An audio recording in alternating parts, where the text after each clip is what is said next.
So question ఏం అడుగుతుందంటే the time varying flux causes an induced EMF. What law does this statement represent? Option A Ampere's law అన్నాడు,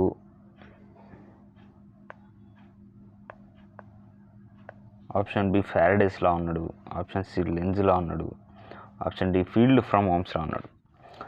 so right answer is absolutely Faraday's law. కాకపోతే మిగతా loss అనేటివి కూడా ఏం చెప్తున్నాయి అనేది చూద్దాం.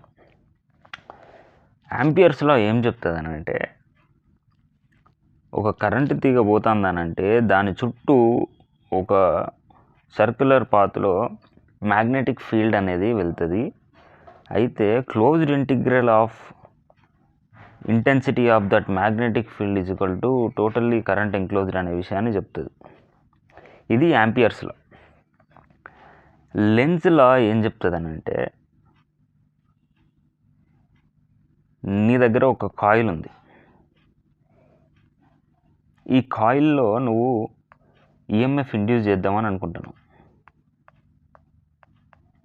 ఈ కాయిల్లో నువ్వేంటి ఈఎంఎఫ్ ఇండ్యూస్ చేద్దామని అనుకుంటున్నావు. అప్పుడు ఏం చేయాలి? అది స్టేషనరీ కాబట్టి దీనికి ఒక సపోజ్ ఒక బార్ మ్యాగ్నెట్ తీసుకొని నువ్వు దీన్ని క్లోజర్గా తీసుకొస్తాను. దీనికి తీసుకొచ్చినప్పుడు దీంట్లో కూడా ఒక మ్యాగ్నెటిక్ ఫీల్డ్ అనేది ఇండ్యూస్ అయింది.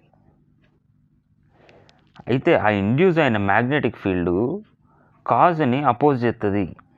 అది లెంజ్ లా చెప్తుంది. ఆ తర్వాత field form of Ohm's law. Field form of Ohm's law అంటే ముందు మనకు ఓమ్స్ లా తెలుసు ఏంటిది? V is equal to IR at constant temperature.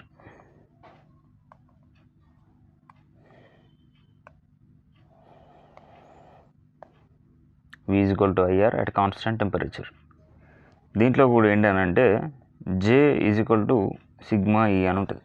మనకు ఎట్లయితే వోల్టేజ్కి కరెంట్కి మనం ఒక గ్రాఫ్ వేసుకుంటే ఏదైతే రెసిస్టెన్స్ లీనియర్గా వస్తుందో, ఇక్కడ కూడా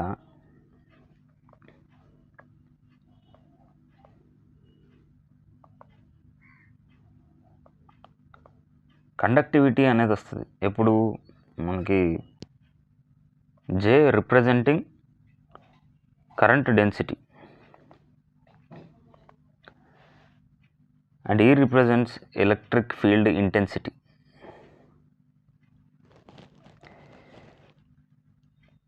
సో యాజ్ అ కాన్స్టెంట్ మనకి కండక్టివిటీ, ఎలక్ట్రికల్ కండక్టివిటీ అనేది కాన్స్టెంట్గా వస్తుంది. ఇది కూడా అట్ కాన్స్టెంట్ టెంపరేచర్. ఇది field form of Ohm's law. Okay, ఆ తర్వాత ఫారడే లాకి వస్తే మనం లెంజ్ లాలో ఏం చెప్పుకున్నాము, ఫారడేస్ లా ఏం చెప్తుందనంటే EMF induced is equal to time varying flux. Time varying flux అంటే ఏంటి? ఇదే టైమ్ వేరింగ్ ఫ్లక్స్ అంటే ఇదే directly proportional to number of turns. కూడా ఎక్కువ నెంబర్ ఆఫ్ టర్న్స్ ఉంటే ఎక్కువ ఈఎంఎఫ్ ప్రొడ్యూస్ అయింది. సో ఇందులోనే a time varying flux causes and induced EMF అనేది ఇది ఫారడే లాస్ కింద వస్తుంది. సో ఈ నెగిటివ్ ఏంటిది? ఈ నెగిటివ్ సైన్ ఎందుకు వచ్చిందనంటే, ఈ నెగిటివ్ సైన్ ఎందుకు వచ్చిందంటే లెంజ్ లా అపోజ్ చేస్తుంది కాజ్ని, అందుకే నెగిటివ్ సైన్ వచ్చింది. ఓకే, అన్నీ కవర్ అయిపోయినాయిగా, డన్.